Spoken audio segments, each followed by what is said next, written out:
मूकं करोति वाचालं पङ्गुं लङ्घयते गिरिं यत्कृपात्तमहं वन्दे परमानन्दमाधवम्। श्रीमन्मदनगोपालं वृन्दारण्यपुरन्दरं श्रीगोविन्दं प्रपद्येऽहं दीनानुग्रहकालकम्। वंशीविभूषितकरान्नवनीरदाभात् पीताम्बरादरुणबिम्बफलाधरोष्ठात् पूर्णेन्दुसुन्दरमुखादरविन्दनेत्रात् कृष्णात् परं किमपि तत्त्वमहं न जाने।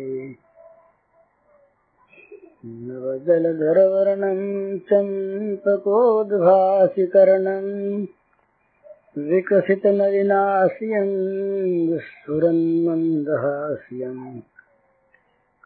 कनकरुचिदुकूलं चारुबर्हावचूलं कमपि निखिलसारं नौमि गोपीकुमारम्। अब ये क्या हुआ इधर कि शाम हो गई, चले घर की ओर। प्रणीय वत्सान ब्रजमेत तज्जगुः। आज भगवान श्याम सुंदर कहना भूल गए थे। आज श्याम सुंदर कहना भूल गए थे सखाओं से कि घर में किसी से कहना नहीं। और इनके तो ये स्वभाव कि श्याम सुंदर की बड़ाई जितनी करें उतना सुख मिले। इनका स्वभाव ये कि सखा दूसरे बड़ाई करें तो सुख मिले और अपने बड़ाई करें तो सुख मिले। निंदा कोई करे तो उससे लड़ पड़े। कन्हैया की निंदा नहीं सहन हो इनसे, और अपने निंदा करना कभी जानती निंदा आपस में तो कर दे, उसको तो जो कुछ भी कह दे। स्वयं श्याम सुंदर को तो कुछ भी कह दे, पर दूसरा कोई जरा सा भी कह दे तो सहन न हो। तो ये सब जा जा करके अपने अपने घरों में कहने लगे। और कुछ तो पहुंचे नंद बाबा के पास। श्रुत्वा तद विस्मिता गोपा गोष्ठश्चाति प्रिया जताः प्रीत्यागतिमुत्सुक्यादीक्षन्त तुष्टे क्षणाः। अहो बतास्य बालस्य बहवो मृत्युवो भवन् अप्यासीद विप्रियम् तेषाम् कृतम् पूर्वम् यतो वयम् अथाप्यभिभवन्त्येनम् नैव ते घोरदर्शनाः जिघांसयै नमासाद्य नश्यन्त्यग्रौ पतङ्गवत्। ओ ब्रह्मविदाम् वाचो नासत्या सन्ति कर्हचित् गर्गो यदाह भगवान् गर्गो यदाह भगवान् अनुभावि तथैव तत्। इति नन्दादयो गोपाः कृष्णराम कथाम् मुदा कुर्वन्तो रममाणाश्च नाविन्दन् वेदनाम्। एवम् विहारैः कौमारैः कौमारम् जहतुर्बले नीलायनैः सेतुबन्धैर्मर्कटोत्प्लवनादिभिः। इस प्रकार जब ये आकर के ब्रजबालकों ने घर में कहा, इस सब के सब आनंद में भर रहे थे ना, ब्रजबालक सब आनंद में भर रहे और वो सुनाते जाए बात घर में, और आनंद के मारे उनके आंसू छलके पड़े। बका बिदारी चले ब्रज को हरि सखा संग आनंद करत सब अंग अंग बन धातु चित्र करी बनमाला पहिरावत श्यामहि बार बार अंकवार भरत धरि कंस निपात करोगे तुम ही हम जानी ये बात सही पर। पुनि पुनि कहत धन्य नंद जसुमती जिन इनको जन्म्यो सो धन घरी कहत ये सब जात सूर प्रभु आनंद आसु धरत लोचन भरी। सूरदास जी ने देखा उन सबके चेहरों को जब वो चलने लगे वापस बकासुर का विलीन करके, तो सब के सब सजे हुए, सब वन में रोज करते ना, ये वन की धातुओं को ले करके उन्हें रगड़ लेते, अलग रंग और उससे अपने चित्र बना लेते। किसी को कोई बनाता, किसी कोई बनाता। अपने अंगों को सारे चित्रित करते, सजाते और बनमाला पो करके कहते आज तो हमने पुरोई है भैया, आज तू पहन ले श्याम सुंदर, बड़ा अच्छा लगेगा। बनमाला पहराते, बार बार गले लगते और कहते भैया तुम बड़े बहादुर हो। पीठ ठोक के बोलते कंस को तू ही तो मारेगा, हमने जान लिया कंस को तू जरूर मारेगा। और कहते कि ये यशोदा मैया को, नंद बाबा को धन्य है, तू जन्मा वहां पर। इस प्रकार कहते कहते उनके आंखों से प्रेमाश्रु की धारा बहने लगती। तो अब जब ये लौट करके आते तो आगे विषय आएगा। बड़ी सुंदरियां तमाम अपने अपने घरों के दरवाजों पर खड़ी रहती झांकी देखने के लिए। और यशोदा मैया तो रोहिणी जी को तो कह देती कि तुम तो काम में लगो, बेचारी काम में लग जाती। और यशोदा मैया जो है वो खड़ी रहती, कब आवे। आते ही कभी तो दोनों चढ़ जाते, वो धूली उली लगी हुई तमाम रहती। मैया प्रसन्न होती, वो बढ़िया साड़ी पहने, मैया लहंगा पहने, साड़ी में धूल लगती तो मैया झाड़ती नहीं, मैया बड़ी प्रसन्न होती। तो ये आते आज दोनों के हाथ पकड़ के मैया खड़ी हो गई। आज सखा बहुत से साथ आए, बहुत दिन रह जाते घर। आज तो बात भी सुनानी है ना भैया की, मैया को सब बात सुनानी है।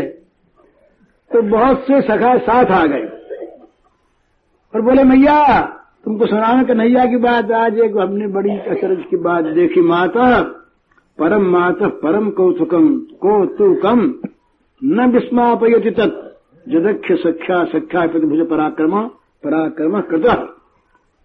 अरे मैया देख, इससे परे तो कोई कौतुक हो ही नहीं सकता। ऐसी चीज बनी कि सारी पृथ्वी को ये विस्मित कर दे। क्या किया भैया बताओ तो सही, बताओ क्या किया, क्या हुआ। अरे मैया क्या बताएं, हमारे इस कन्हैया ने और उस बैरी पर इतने जोर का हमला किया कि बस बताने लायक नहीं।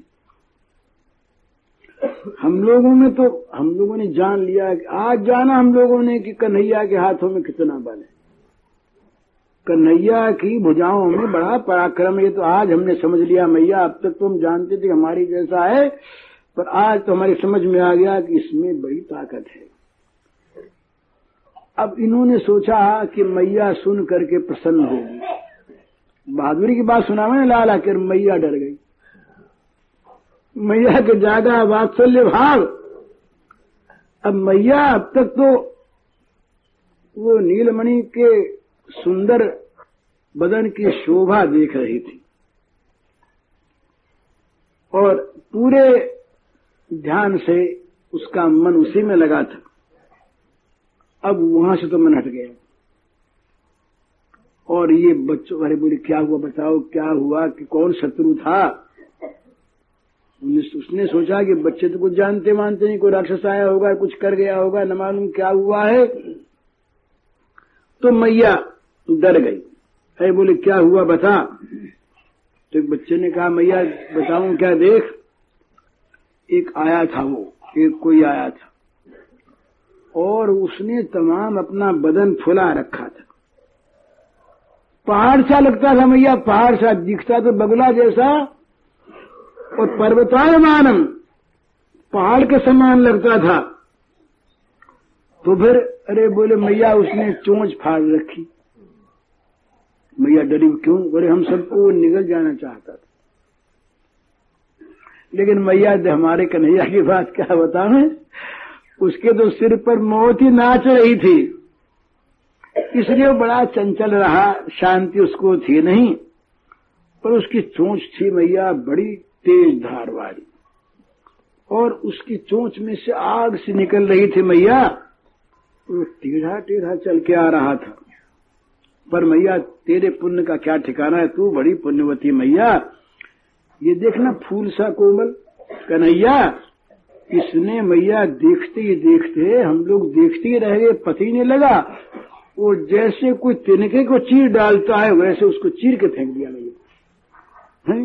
तब कुसुम सुकुमार कुमारा सपदी वीरण तृणमिव पाटयामास।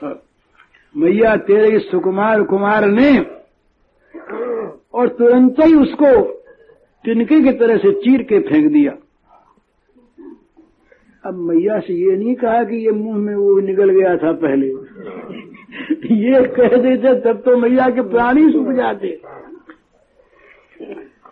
अब मैया ने मैया के मन में उत्फुल्लता, जरा प्रसन्नता आ गई। कोई बात नहीं, आया तो था बड़ा भाई राक्षस, कोई आया होगा, पर नारायण की कृपा ने उसको भगा दिया, मार दिया उसको। तमाम गोपियां इकट्ठी हो गई थी। आज ये नई नई बात सुन को वहां से लोग कह रहे थे तो नजदीक नजदीक आ गए। तो अब मैया के मन में चिंता लगी कि देखो वहां छोड़ के यहाँ आए और यहाँ भी उत्पात पीछे। यदर्थ मजहामहम बत महाबनावस्थितम तदे तदीतिदम दितिज कृत्यमुन्मीलति अयम परम चंचल परम साहसो साध्वसः क्वयामि करवाणि किम हत विधेर न वेद निहितम। मैया की आंखों में आंसू आ गए। मैया बोली, बहनों, जिस कारण से गोकुल को छोड़ करके यहां हम आए, वो भय तो हमारे पीछे पीछे यहां भी वो उत्पात आ गए, यहां भी वो सुरों का उत्पात होने लगा। और क्या बताऊं बहन, ये मेरा नीलमणि जो है, ये सांवला, ये बड़ा चंचल है, मानता ही नहीं, कहीं चला जाए तो क्या जरूरत थी कि उसके चोंच के पास जाए। पर इसका साहस भी बड़ा भारी है, ये बड़ा साहसी है, ये परम साहस हो, ये बड़ा साहसी है। ये तनिक भी डरता नहीं, मानो डर तो इसे छू ही नहीं गया। तो बहन अब क्या करूं, हाय हाय मैं कहां जाऊं, क्या करूं, पता नहीं दुर्देव की क्या इच्छा है, क्या भाग्य करवाना चाहता है। जहां जाती वहीं भय पीछे लगा रहता है। यूं कहते कहते और मैया के मुंह पर उदासी आ गई, आंखों में आंसू छा गए। अब ब्रजेश्वरी उदास खड़ी। अब सारे वृंदावन में समाचार फैल गया, सब लोगों के प्राण अब, अरे कन्हैया बच के आ गया, कन्हैया इतने बड़े राक्षस के हाथ से बच के आ गया। नारायण ने उसको मरवा दिया। तो तमाम वृंदावन में सबके प्राण चंचल हो उठे, सब देखने को समुत्सुक हो गए और तमाम ब्रजमंडल नंद बाबा के घर में इकट्ठा हो गया। बालकों से पूछें, और बालकों ने सोचा कि अब कोई बात नहीं, तो हंस हंस करके सब बतावें। कोई बता हमने नहीं देखा, हमने यूं देखा। आज हम तक सब बातें सुनी, सुनने के साथ ही उपनंद और नंद इनके तो हाथ जुड़ गए अपने आप। हे नारायण देव, इनके मन में हाथ जुड़ गए कि ओ हो लुट पड़े, नारायण के चरणों में एक प्रकार से गिर गए। और बड़ा विस्मय, अरे इसने चीर डाला उसको, इस नन्हे से बच्चे ने, और उसको इतना बड़ा दुर्दांत दानव, उसको इसने चीर दिया। क्या बताऊं, आज तो मानो ये हम लोगों को छोड़कर दूसरे लोक में ही चला गया था, न लौटता तो क्या करते। पर ये नारायण की बड़ी कृपा, उनकी कृपा से ही ये लौट करके आ गया। ये मौत की छाया छू के आ गया, मौत की छाया आई गई थी ना, कौन बाकी क्या था। तो रे ये भगवान की, नारायण की बड़ी कृपा, जिससे हमारा खोया हुआ धन ये हमें प्राप्त हो गया। प्रत्येक गोप गोपी के अंतर से, हृदय में से अनुराग की मानो बाढ़ आ गई, उमड़ चला अनुराग, और सबके नेत्र श्री कृष्णचंद्र की ओर लग गए। श्रुत्वा तद विस्मिता गोपा गोप्याश्चाति प्रियादृतः प्रीत्यागतमिव उत्सुक्या दीक्षन्त त्रिशते क्षणाः। देखते देखते उनकी आंख आघाती है, आंखों की पलकें पड़नी बंद हो गई और वो बार बार अतृप्त नयनों से वो श्याम सुंदर की झांकी देखने लगी। धूलि धूसरित देह है, हंस रहा है, मृदु मुस्कान है और मानो कुछ हुआ ही नहीं। भोला शिशु खड़ा है, बड़ा सुख मिला सबको। कहते हैं अहो बतास्य बालस्य बहु मृत्युवो भवन अप्यासीद विप्रियम तेषाम कृतम पूर्वम जतो भयम अथाप्यभिभवन्त्येवं नैव ते घोरदर्शनः जिघांसै नमासाद्य निश्चिन्त्यग्नौ पतंगवत् अहो ब्रह्मविदाम वाचो नासत्यासन्ति कर्हचित् गर्गो यदाह भगवान तथैव तत्। आपस में बात कर। उपनंद बोले नंद से, नंद बोले उपनंद से कि देखो नारायण का कितना हम लोगों पर अनुग्रह, कितने आश्चर्य की बात। अब तक कितने इसके ऊपर विघ्न आए। याद कर ली सारी बात, पूतना से लेकर के सारे राक्षसों तक की बात, कितने अनिष्ट आए, पर इसका जो अनिष्ट आया उसी का अनिष्ट हो गया।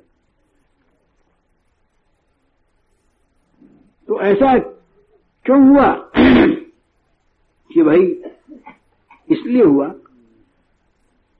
कि वे सब लोग जो आए ना, उन्होंने अपने अनिष्ट की सामग्री पहले से जुटा रखी थी। उनके अपने ही कर्म से उनका अनिष्ट हो गया। उन लोगों ने बहुत बड़ी मात्रा में अनिष्ट का संग्रह कर रखा था, तो उनका पाप का घड़ा भर गया, इसलिए उनका अनिष्ट उनको खा गया। देखो ना कितनी आश्चर्य की बात है, कितने ये बड़े बड़े बलवान और जिनका वज्र के समान शरीर और बड़े भयंकर राक्षस ये आते हैं और हमारा ये फूल से भी कोमल कुसुम सुकुमार बालक, इसका वो बाल भी बांका नहीं कर सकते, कुछ भी नहीं कर सकते इसका। सब आते हैं इसका प्राण लेने के लिए, और जैसे कोई फतिंगा ये प्रज्वलित अग्नि में जाए और जाके खुद उसमें गिरे और भस्म हो जाए, उसी प्रकार से ये आते तो हैं मारने के लिए। जिघांसीय नमासाद्य निश्चिंत अग्र पतंगवत, जैसे फतिंगा जल करके भस्म हो जाता है, उसी प्रकार जो आए वो भस्म हो गए। तो ये क्या बात है, गर्ग जी की बात याद आ गई ना। बोले जो वास्तविक वेद के अर्थ को जानने वाले तत्वज्ञ महापुरुष हैं, उनके मुंह से निकली हुई बात सच्ची होती, कभी झूठी नहीं होती। तो गर्ग ने कहा था ना कि नारायण के समान इसमें गुण है, बड़े बड़े विघ्न आवेंगे, पर सारे विघ्न इसके द्वारा नष्ट हो जाएंगे, बड़ी इसकी कीर्ति फैलेगी, इसको कोई मार नहीं सकेगा। तो सचमुच ये गर्ग की बात सच्ची हुई, गर्ग ने जो कुछ कहा वही हो गया। तो इस प्रकार से सब बात करें। इधर जो ब्रजेश्वरी हैं नंदरानी, वे अपने नित्य कर्म में लगी। उनको तो ये चिंता है ना कि समय पर अगर पूजा नहीं हुई देवता की तो अनिष्ट हो जाएगा।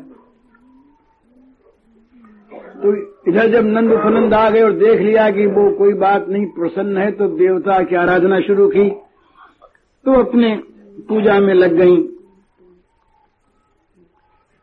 पर मन नहीं माना। तो कभी फिर बाहर आ जाए, जल्दी से पूजा समाप्त किया। आज फिर अंदर ले गई, ले जा करके गोपियों को तो भेज दिया कि तुम तो अपने अपने घर, बच्चों से भी कहा कि तुम अब जाओ सब। सोचा कि बच्चे रहेंगे तब तक तो ये कुछ खाया पिएगा ही नहीं, इसका मन खेल में रहेगा, न तो नहाएगा न खाएगा, इसके अंग धोने हैं सब। तो मैया ने सबको भेज दिया आज्ञा दे करके, और खुद अब आकर के उनकी पहले धूल तो पहुंची अपनी साड़ी से, फिर उपटन लगाया। साबुन वाबुन तो थी नहीं उस समय, अपवित्र चीज तो बरतते नहीं थे ना, ये तो आजकल बरतने लगी। तो उपटन लगाया, उपटन लगा करके नीलमणि को, और बलदाऊ को दोनों को जरा नहलाया गरम गरम पानी से, श्रांति मिटी, थकावट मिटी। फिर उनको ब्यालू करवाया और ब्यालू करवा करके उससे कहने लगी, मैया बोली, तात गृह एव भवता स्थीयता नात परे वनांतरे गंतव्य। लाल बेटा, अब तो तू घर पर ही रहा कर, अब वन में कभी मत जाना, क्या जरूरत है। वत्स, अरे यही तू बछड़ों को लाड़ चाव कर लिया कर, इनको प्यार कर लिया कर, और इनकी रक्षा के लिए तो तेरे बहुत से गोप हैं, वो जाएंगे जंगल में, रक्षा करा लेंगे। वत्स रक्षण क्षस्ते विरमतु वत्स रक्षणे बहवा संति। तू तो इस काम को छोड़ दे, तू तो घर ही में रह जा, और ये बछड़ों को पालने वाले, रक्षा करने वाले तो बहुत से गोप हैं, वे सब कर लेंगे। तू इतना प्रयास क्यों करता है। अब मैया को प्रयास का डर नहीं है, मैया को डर है कहीं इसके कुछ हो न जाए। तो भगवान ने देखा कि मैया डर गई तो ठोड़ी पकड़ ली मैया की, हिलवाने लगे, ठोड़ी पकड़ कर बोले, हंस जरा मैया हंस दे। अब मैया को हंसी आ गई तो बोले, मातर माँ भयम किमपि तदलम चिंतयते। अरे तू डरती क्या है मैया, कोई डर के बाद ये तू डरती चिंता करती है, चिंता उनता छोड़ दे। ये कहते कहते उनके नेत्र कमलों में आलस्य आ गया। निद्रा देवी ने सेवा करनी चाहिए और जननी ने, मां ने उनको लेकर के परम सुंदर सैया पर सुला दिया। ये तो सो गए, पर वहां रात भर चर्चा वही चलते, ये गोपों में तो और दूसरी बात नहीं। इति नंदादयो गोपाः कृष्ण राम कथां मुदा कुर्वन्तु रममानाश्च नाविन्दन् भव वेदनाम्। वे जो हैं ये इस प्रकार श्याम बलराम की बातचीत करने लगे और ये अपना खेल में लगे रहे। कभी अब कुछ खेलते, कभी आंख मिचौनी खेलते, कभी पुल बांधते। एवं बिहारी कौमारम जयतु ब्रजे निलाया नहीं सी तो बंदई मरकटो प्लवना देवी। कभी ये बंदरों के भांति उछलते, कभी खेलते, कभी और कुछ खेल करते। इस प्रकार ये अपना खेल में लगे। दूसरे दिन फिर वही खेल में लग गए और मैया बड़ी प्रसन्न हो गई। घर घर में यही चर्चा फैल गई कि नारायण ने इनको बचा दिया। तो ये कहते हैं, एक श्लोक बड़ा सुंदर है, ताद, ये भगवान के लीला कथा श्रवण का महात्म्य है। वो कहते हैं कि जिन लोगों के कानों में ये लीला कथा आ जाती है, श्रवण मात्र, जो सुनते मात्र, जिन्हें अनुभव भी नहीं है, उनके भी भव दुख का नाश हो जाता है। तो इनके लिए कहा ना, नाविंदन भव वेदनाम।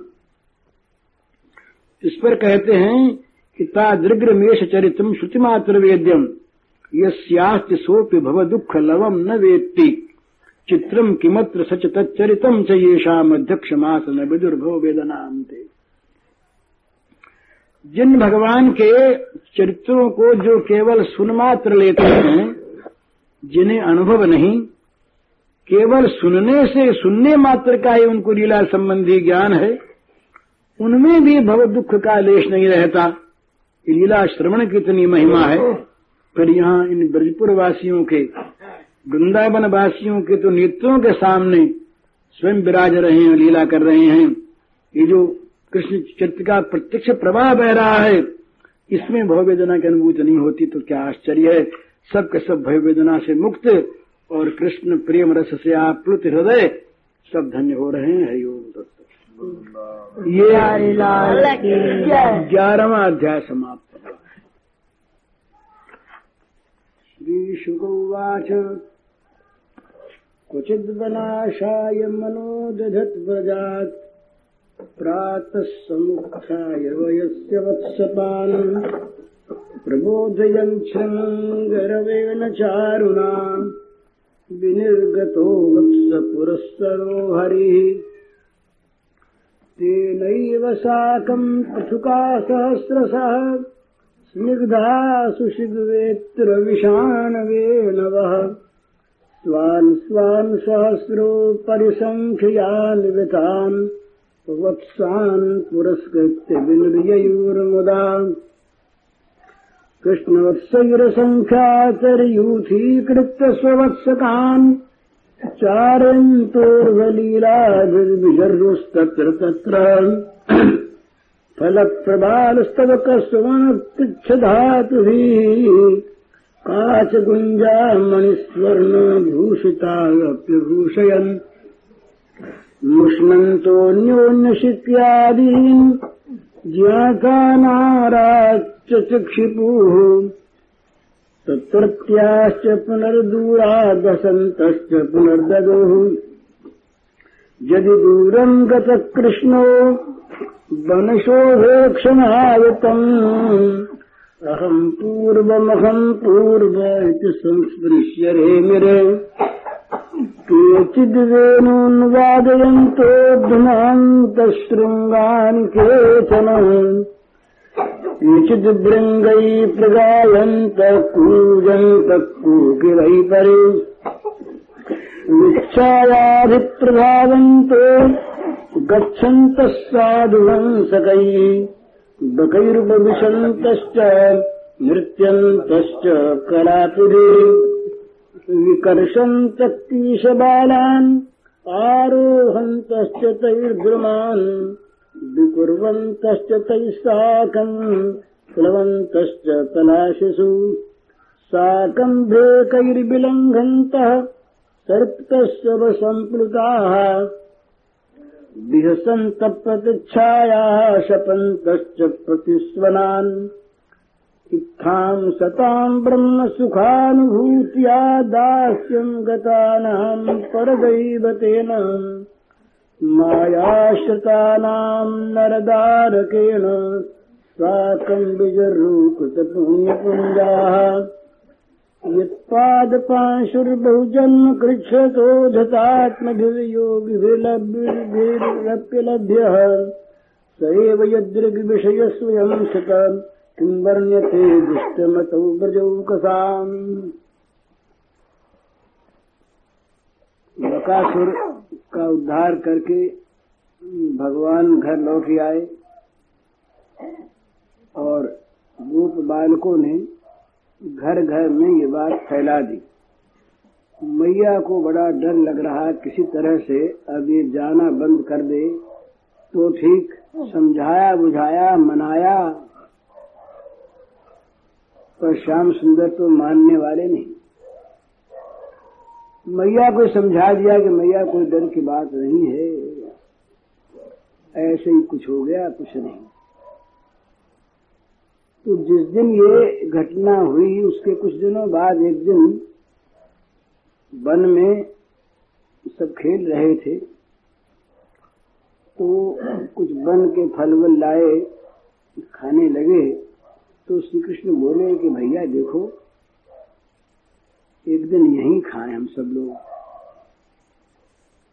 घर से खा पी के ना आए और यहीं खाएं, यहीं सब छींका उनका सब आ जाए और यहीं सब मजे में बैठ करके मिलजुल के खाएं। घर में तो उतना आनंद नहीं आता, स्वच्छंदता नहीं रहती ना,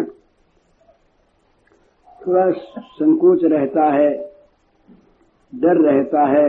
और यहाँ अकेले में खाएंगे तो मजे में खेलते खिलाते खाएंगे। तो सखाओं ने कहा हाँ ये तो ठीक, हम तो ये चाहते हैं, यही खाओ।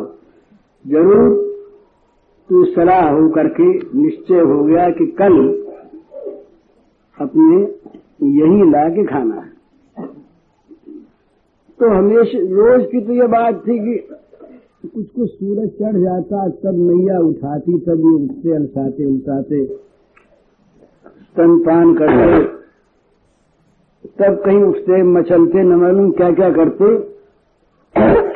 और आज अभी इस दिन जो है अभी तक ये सूर्य देवता उदय नहीं हुए हैं, अभी जरा अंधेरा ही है, और ये अपने आप जाग उठे।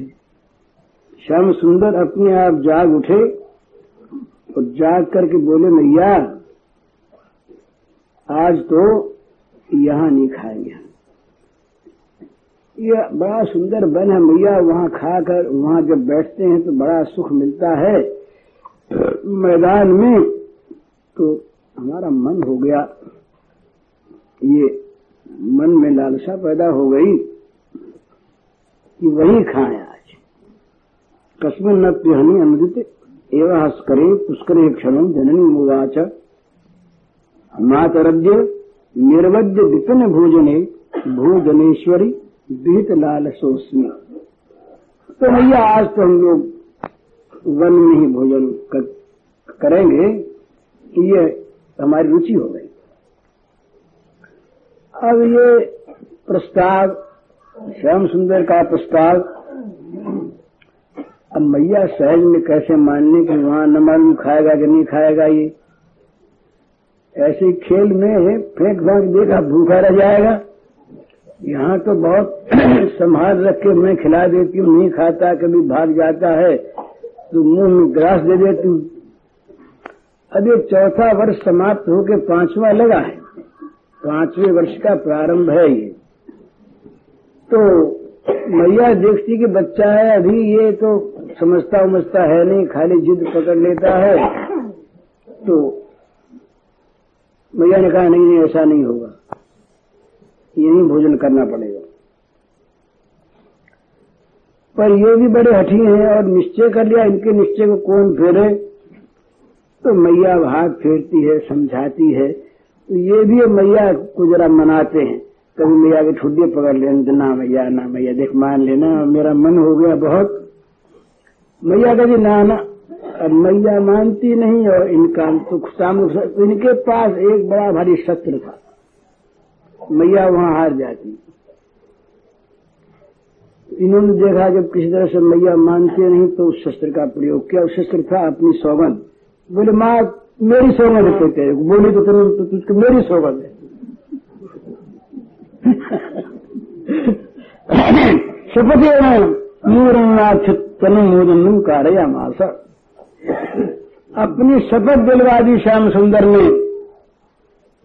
अब इनकी तो योजना बन चुकी थी, उसे पलटता कौन।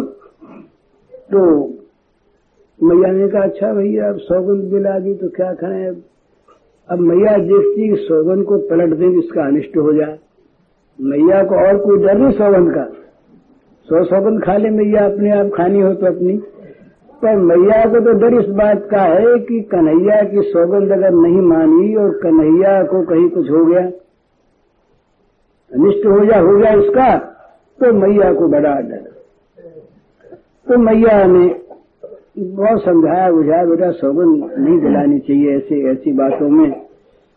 पर बोलेगे तो तू मानती नहीं मैया, तो फिर क्या करूं मैं।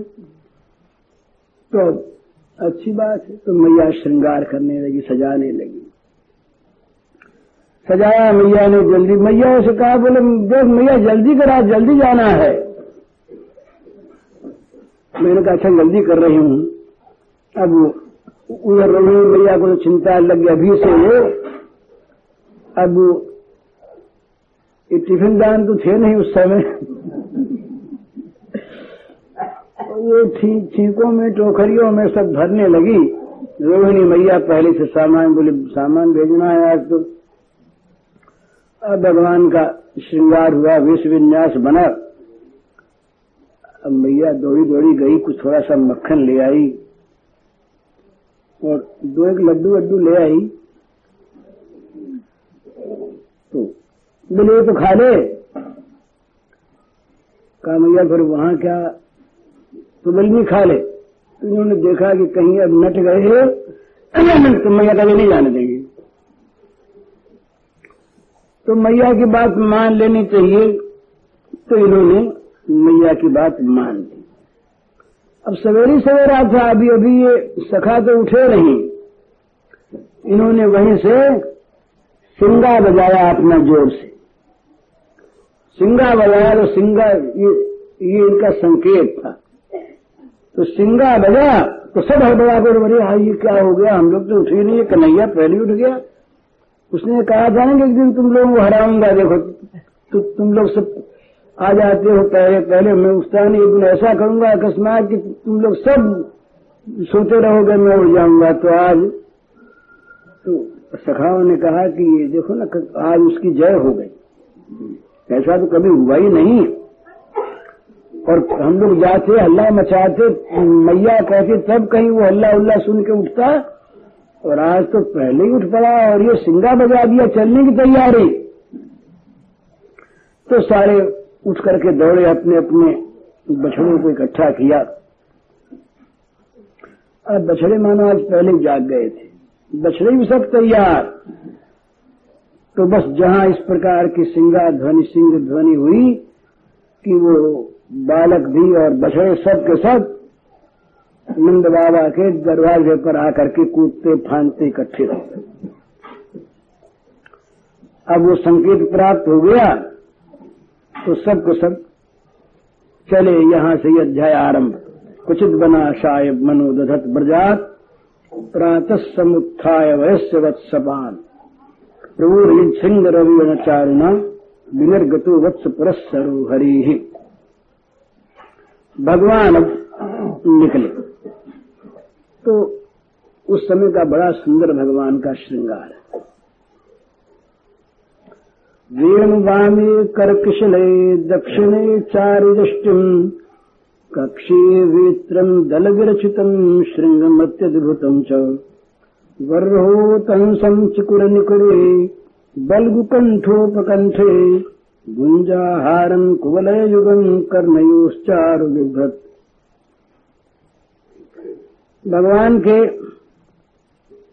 बाएं कर कमल में तो वेणु शोभित बंसी लिए,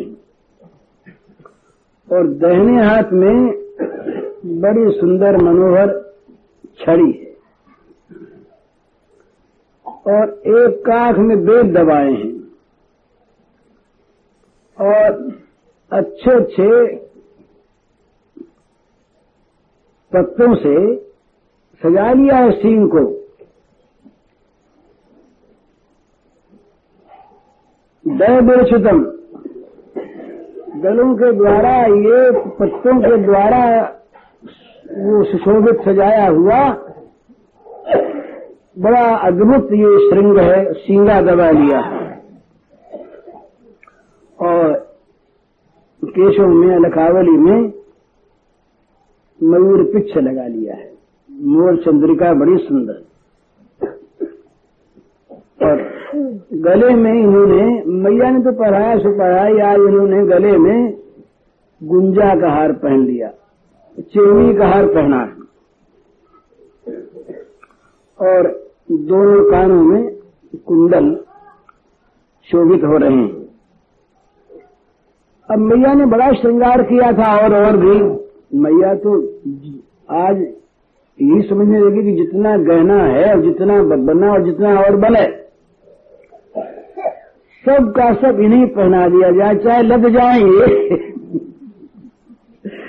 पर मैया को तो मैया का प्यार है ना, तो वो देखती सजा दें, बीच बीच में रुक जाती है कि कहीं सजाने से इनका अंग कहीं अशोभन तो नहीं हो गया। अरे ऐसा दिखता था सुंदर सुंदर सांवला सांवला, और इस पर ये पीला पीला और सफेद सफेद क्या पहना दिया, तो बुरा लगता है। फिर मैया देखती है, नहीं अच्छा लगता है। तो मैया बहुत सजाती, और आज तूने वन में रहना है ना, तो आज का श्रृंगार ये अद्भुत हुआ। गुंजा माला आज ही पहनी इन्होंने, ये बन के योग्य सारा श्रृंगार किया। अब जननी मैया से बोले, मैया तू श्रृंगार की क्या करती रहेगी कि हमको जाना जल्दी है, अब तो नहीं, छोड़ दे। अब मैया का मन भी देखा कि भाई क्या करें, आज तो बोले इस श्रृंगार करने की अपेक्षा इनके खाने पीने की तैयारी करो। रोहिणी ने कहा मैया से कि तू तो लगी श्रृंगार उंगार करने में, और ये भाग जाएगा, सामान वामान तैयार होगा, तो फिर भूखा रहेगा वहां पर, तो उस काम में लगो। और कहीं कम रह गया तो ये तो अपने दोस्तों को बांट देगा, लो भैया तुम भी लो, लो भैया तुम भी लो, और खुद रह जाएगा भूखा। तो बहुत सा सामान भेजना है। और मैया के तो सभी बच्चे एक से, उनके घर से जाए न जाए, मैया को तो सबके लिए भेजना है। तो वात्सल्य मई है ना। तो पूरा श्रृंगार नहीं किया। मैया ने सोचा कि अरे श्रृंगार क्या करें, ये तो इसका शरीर ही ऐसा है कि जिससे सारा श्रृंगार, सारी शोभा झर रही है, तो क्या श्रृंगार करें, ऐसे ही आप। तो मैया आप सजाने लगी। और आज मैया ने बहुत लोग इकट्ठे कर लिए, सामान ले जाने वाले बड़े गोप सेवक जो हैं उनकी संख्या बढ़ा दी। श्रृंगार सामग्री की नहीं, आज खाने पीने की सामग्री। तो अब ये चले वहां से, अपना अपना भोजन वो सब का सब की तैयारी हो गई, सब चले। तो रोज जाते पर आज जाने में कुछ विशेषता, आज वहां पर खाना है, तो ये चले। सब के सब शामिल हो गए। अब जो सखा लोग जो थे खास श्री दाम सुबराज, उन लोगों ने तो कन्हैया को घेर लिया और सबके पास अपनी अपनी बेटें और अपना अपना सिंगा और अपनी अपनी सबके पास सुंदर सुंदर मुरली और अपने अपने हाथों में छींका ले लिया। सबने खाने का सामान नौकरों के पास था, वो तो अलग था। तो अब श्री कृष्ण को तो कर लिया बीच में, बछड़ों को किया आगे और बजाया सिंगार। अब यात्रा शुरू हो गई। अब ये चले गए, बीच बीच में बछड़े कहीं घास देखते हैं तो चरने भी लगते हैं, और खेलते खेलते कि वन में दूर पहुंच गए। देखा तो बड़ा सुंदर। अब वो जितने भी वन के देवता सारे के सारे नित्य निरंतर रोज रोज ये नई नई शोभा लेकर के, नई नई सामग्रियों को लेकर के स्वागत की, सुख पहुंचाने की तैयारी में लगे रहते हैं। जो कुछ जिनके पास साधन सामग्री, वो सारी की सारी समर्पण करके अपने को धन्य मानते, तो सारा वन निरंतर सुशोभित रहता। वृक्षों में जिनमें फूल आने की ऋतु नहीं हो, उसमें फूल खिल जाते, फल लग जाते, रस बहने लगता। और जहां तहां पर पृथ्वी देवी कोमल कोमल घास निकाल देती अपने अंदर से, इनकी पूजा के लिए, पदचारण के लिए। कहीं पर रास्ते में कोई कड़ी जमीन न मिल जाए और बछड़ों को जहां तहां जिधर वो मुंह करें उधर ही नरम नरम कोमल कोमल घास मिले, तो ये सब के सब चले।